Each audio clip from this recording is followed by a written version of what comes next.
अब तक हमने इसमें पढ़ा था ड्रिफ्ट वेलोसिटी, मोबिलिटी और करंट और ड्रिफ्ट वेलोसिटी में रिलेशन, ठीक है। आज उससे आगे पढ़ रहे हैं। उससे आगे आता है Ohm's law. Ohm's law 10th class में भी आपने पढ़ा होगा। क्या था ओम्स लॉ? कि current of a conductor is directly proportional to the potential difference, ठीक है। करंट और पोटेंशियल डिफरेंस क्या होते हैं एक दूसरे के? और मैं ये भी लिख सकता हूँ डायरेक्टली प्रोपोर्शनल टू आई। जब प्रोपोर्शनलिटी साइन हटाएंगे तो क्या आ जाएगा? Constant v equal to I R, ठीक है। आर क्या है यहाँ पे? प्रोपोर्शनलिटी कांस्टेंट, यही है ना। बट आर का नाम यहाँ पे क्या होगा? Resistance. v upon I equal to R, क्या होगा आपका? रेजिस्टेंस जो वो किस किस पे डिपेंड करेगा?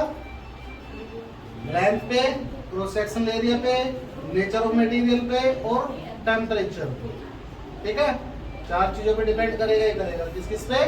Length of the conductor, area of cross section, temperature और नेचर के मटेरियल का नेचर क्या है।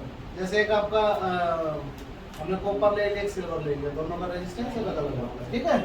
तो रेजिस्टेंस आपका एक कांस्टेंट वैल्यू, और v और i में जब हम ग्राफ खींचेंगे तो आपको क्या होगा? स्ट्रेट लाइन होगा, ठीक है। v और ठीक है भाई। अब यहां से हम देखेंगे v इक्वल टू आपका क्या है? IR है। अगर मैं इस रिलेशन को देखूं तो आपका क्या है? इसको साइड में मैं लिख रहा हूं यहाँ पे। v इक्वल टू क्या है आपका? IR। v equal to IR। And हमने एक रिलेशन पढ़ा था vd drift velocity equal to e upon m tau. Drift velocity का यही रिलेशन था।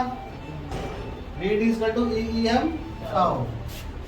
e आपका क्या था? Electric field intensity, that is equal to v by l, potential difference per unit length.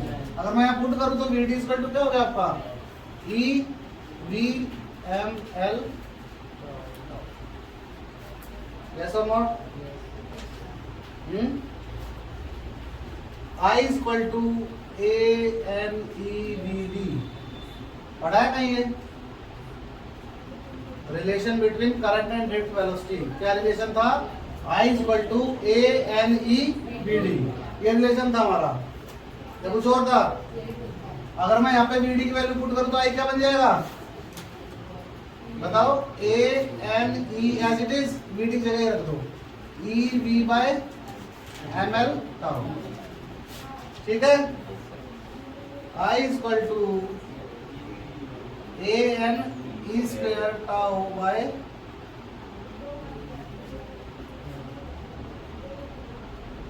यही बना या नहीं बना?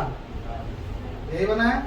यहां से देखना बेटा, v by I equal to, और इस v को मैं इधर ले गया, I by v equal to a n square tau bye,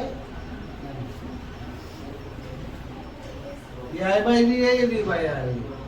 इसको अगर मैं v बाय आई लिखना चाहूँ तो क्या लिखूंगा? v by I equal to क्या? a n e square tau by, पलट जाएगा ये, पलट के क्या हो जाएगा? ml upon a n e square. इसकी जगह मैं r लिख दूं और रेजिस्टेंस आ गया आपका ml upon a n e square. ये रेजिस्टेंस का आपका फॉर्मूला आ गया इन टर्म्स ऑफ रिलैक्सेशन, ठीक है। कोई डाउट यहाँ तक? सीधे बस दो फॉर्मूले पुट के vd का और e का, और vd फिर रिलेशन है I equal to n e vd। मैंने लास्ट टाइम जब कराया था तो बताया था कि 12th वाले बच्चों का रट जाता है, इतनी बार यूज होगा। I equal to a n e vd।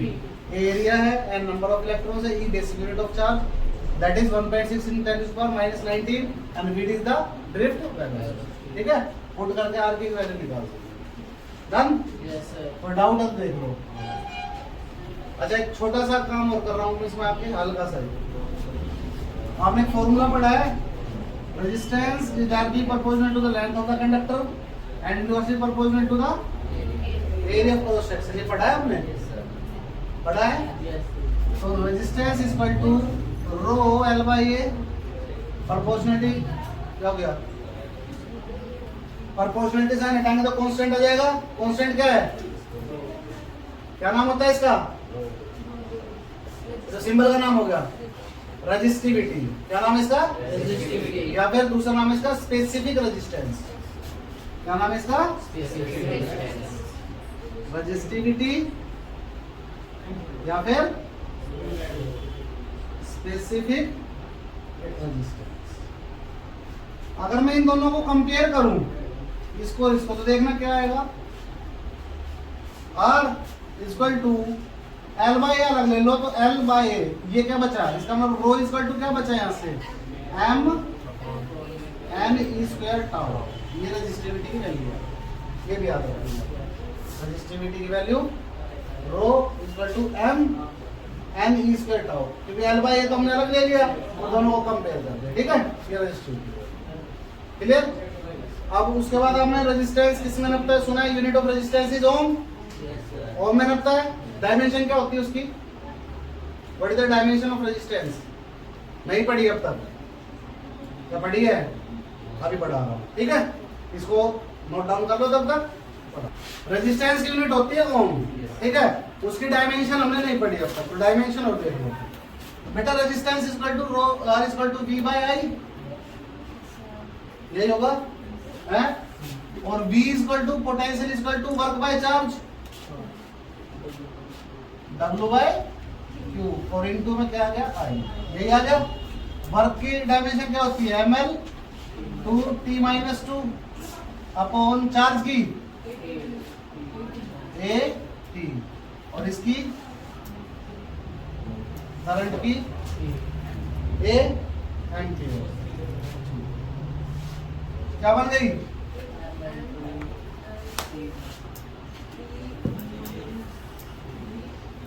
ml2 a minus two, ऊपर जाके -2 हो गया, T2 था एक और आ गया T माइनस 3, ठीक है। ml2 a minus 2 T minus 3, ये हो गई आपकी डायमेंशन ऑफ। देखो रेजिस्टेंस जो है वो directly proportional length of the conductor और inversely proportional to the area of cross section, मोटाई, ठीक है। जब दोनों को कंबाइन किया तो क्या आ गया? L बाई, और प्रोपोर्शनलिटी साइड हटा के कांस्टेंट आ गया, that is rho. Rho is resistivity, अगर दूसरा नाम इसका स्पेसिफिक रेजिस्टेंस। अब मैंने तुम्हें एक चीज बता रखा है कि अगर कांस्टेंट की डेफिनेशन बनानी हो क्या करते हैं मित्र? वो साइड वाले को यूनिट ले लेंगे। कांस्टेंट के साथ जो भी चीजें होती है उनको 1 ले लेते हैं, यूनिट ले लेते हैं। तो कांस्टेंट के साथ क्या है? लेंथ है, और लेंथ क्या ले लूं? 1 मीटर ले लूं, 1 सेंटीमीटर भी ले सकता हूं। एरिया क्या ले लूं? 1 metre square, area metre square का लगता है। क्या बचा फिर? ये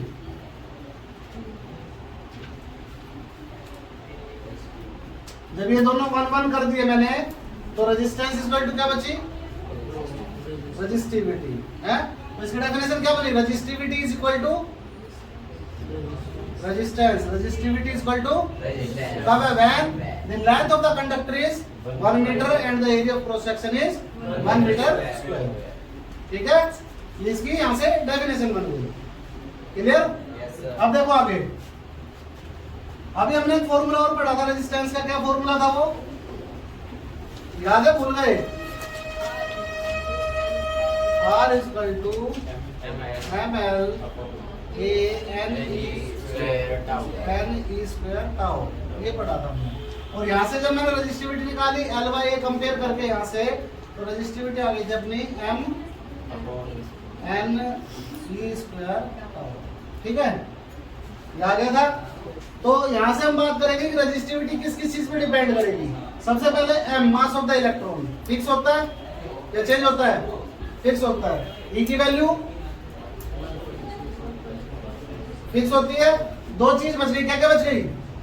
एन और टाउ। एन क्या था? कौन से? पर यूनिट वॉल्यूम, तभी तो ए और एल मल्टीप्लाई किया था उससे। तो जो रेजिस्टिविटी है वो इनवर्सली प्रोपोर्शनल है किसके? इनवर्सली प्रोपोर्शनल है किसके? एन के। एन क्या है? Free electrons per unit volume या नंबर 4 डेंसिटी ऑफ इलेक्ट्रॉन, ठीक है। और रो डायरेक्ट इनवर्सली प्रोपोर्शनल है टाउ के। टाउ क्या है? रिलैक्सेशन टाइम, ठीक है। दोनों के इनवर्सली प्रोपोर्शनल है। जो नंबर इलेक्ट्रॉन डेंसिटी है वो मटेरियल पे डिपेंड करेगा। तो इसका मतलब क्या हुआ कि रेजिस्टिविटी जो है वो नेचर ऑफ द मटेरियल पे डिपेंड करती है। दूसरा, resistivity inversely proportional to tau, tau relaxation time, relaxation time is inversely proportional to the temperature. ठीक है, relaxation time is inversely proportional to the temperature. अगर टेम्परेचर बढ़ा तो ये डिक्रीज होगा, ये डिक्रीज होगा तो ये इंक्रीज होगा। इट मींस अगर किसी मेटल कंडक्टर की हम बात करें तो अगर उसका टेम्परेचर बढ़ेगा तो उसकी रेजिस्टिविटी भी बढ़ेगी। और उनको लिंक कौन कर रहा है? टाउ कर रहा है, रिलैक्सेशन टाइम। समझ गए? ये दो फैक्टर है जिस पे रेजिस्टिविटी डिपेंड है। लिखोगे इनको, इसको छाप लो ऐसा कैसा। देखो अब इसकी जो रो आया था रेजिस्टिविटी, उसकी यूनिट और डायमेंशन और कर देते हैं। ठीक है, तो R इक्वल टू आया आपका रो L बाई ए, ये आया था। इसको मैं इधर ले गया, R A बाई L हो गया बेटा। ये R का यूनिट क्या होती है? ओम होती है। एरिया मीटर स्क्वायर, लेंथ क्या आ गया? ओम।